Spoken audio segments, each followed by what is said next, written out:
So let's jump right into it. The top 40 quarterback countdown continues. The tier we start with today is buzzworthy backups. That's right. And we are on number 35, a player that has gotten some hype at times, but also a victim of sample size. Hey, definitely. And that is Mike White. Now with the Miami Dolphins, used to be with Connor's favorite team, the New York Jets, because we were all blinded by Mike White there for a while. Blinded his by play, the White. Right? And White, and as we started in with some of these guys, Mike White's a guy that he's got some abilities and skills to where you go, he could be a starter in the NFL.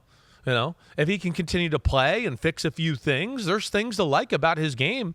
We know why the Jets liked him, and hey, Miami paid him a good little paycheck to come down there and be a pretty damn good backup, right? I mean, Mike White, he's bigger than people realize. Size is a skill.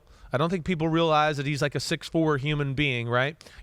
There's that. His arm is live. I mean, he's got a real live arm. I mean, he can push the ball with ease. Now, the negatives and why he's not a bona fide starter, well, he can push the ball and all that, but he can lose control of the football within pushing it as well. That would be something I would talk about as a negative, right? So he has all the things to be good in the NFL. I think it's refining and maybe just improving in a few little areas to hope that maybe he could get one day to a point where teams can actually look at him and go, you know what?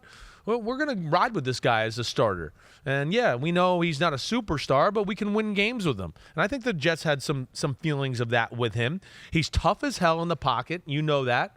Tough as hell to almost like where I said with the big arm, where he can lose control and his motion's a little long. So it can be a little long, deliberate, and what I always say, floppy, which can make him, miss a throw every now and then. But again, it's not bad. I'm being nitpicky here. Tough as hell as you've seen him over the last 2 years. Yep. You're a Jets fan. Tough almost to a point of, hey, dude, that's too tough. Like, let's survive this game here. Let's not stand in there and just get, Chris Simms spleen shots 20 times a game here, all right? And so he takes some huge hits. Massive hits. It's definitely something when you watch him back, you go, you got to improve that, man. That toughness and grittiness is the reason maybe you're not a fringe starter right now and that you're clearly the backup because you didn't get to play and get more reps and show people more of what you can do, right? So it's a positive and negative there. But he does see the field well, right? He's a pretty damn good decision maker. From last year to this year, the one thing I liked was he was a more aggressive decision maker this year. Right? Where last year, you can speak to it, the Bengals game where he had the good stats, he had a few other games. Checkdowns. It was checkdowns. Yep.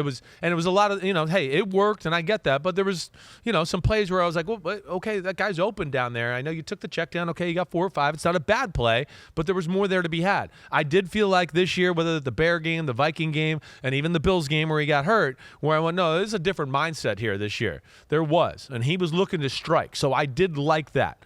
So that's why he's 35. He's a below-average athlete, I think, for a 2023 NFL quarterback. You'd agree with that, right? I agree completely. He's a true pocket passer. A true pocket passer. He really is. He's not even the quickest guy in the world that way. But Mike White, hey, he's, damn good backup quarterback and number 35 on this list. Yeah, made a massive jump in average depth of target, to your point about actually taking some chances and pushing the ball. Good. Yeah, That's 2021, good. 6.4, jumped up to 8.0 Yeah. in 2022, and you could see that in the games that he got to start for the Jets this year, whether it was against, obviously, Chicago, who had a pretty weak defense at the time, but against Minnesota as well. Made some big throws. Made some really, really big throws. Right. Like you said, Simms, his ability to just he will hang in the pocket all day. Yes. And he gets sawed in half because exactly. of it. He's got to go. You got to be a little bit like, hey, every now and we then, need you Mike, for the next chuck play. and duck, Yeah. right? Or just get down and play the next play. Exactly right. So let's look at it from a Dolphins angle, right? Because this is a big signing. I mean, not just the money. He got the 2 years, $8 million. I think there's another $8 million in incentives. Yes. About 4.5 is guaranteed. So normal backup quarterback money, but he's backing up Tua. Yeah. Arguably the quarterback we look at and go, man, when things are right, but things could really fall apart at any moment because of injury. Is this a better backup situation than what they had in Teddy Bridgewater last year? I think so. Obviously, Skylar Thompson's still there, but White was signed to be the number 2. Yeah, exactly right. And I think so. I think he is.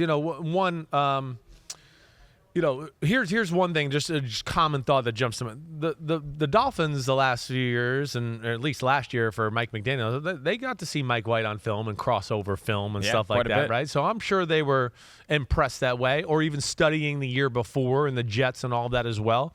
And yes, I think within Teddy Bridgewater, again, Bridgewater has an unbelievable injury history. So you don't want Mr. Glass to back up Mr. Glass. That's what I always say, right? Yeah. Now, this guy's not, terribly better. His is a little bit different of just taking a pounding and being too tough like we're talking about.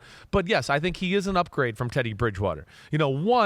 I think his arm is much more explosive, and he is, like I said from last year, Teddy, to me, was always a little bit of a manager of the game and too quick to get the ball out of his hands and not stand in there and push the ball down the field and make the big throws and big moments. And I think Mike White has a little bit more of that DNA in him. One last thing on White. His offensive coordinator the last 2 years, Mike LaFleur, from the Shanahan tree with the 49ers. Now he goes to play for Mike McDaniel from the Shanahan tree with the 49ers. Yeah. Do you think that makes his transition to Miami a little bit easier as well? I think because this is the offense he's had his breakout in. Yes. Or similar offense. Similar offense, right. They Some got their wrinkles. own pizzazz, but it's going to be a lot of the same basics. And that's what I was trying to say, like with the film and, the same team in your division wanted you as a backup quarterback. Plus, it's a coaching tree that they're talking to each other. Of course. Mike McDaniel didn't hear from the LaFleur brothers that Mike White sucks and up practice, and he's like, oh yeah, I want to sign him up. They've obviously have talked well about him behind the scenes, let alone Robert Saleh and everybody else that Mike McDaniel knows. So I think it is a really good signing. And Mike White, if the Dolphins and Tua do get hurt, I don't think they'll lose a whole lot as far as their offense with him at quarterback. Yo, thanks for watching, homies. It's the off season, but there's no off season for us here at Unbuttoned.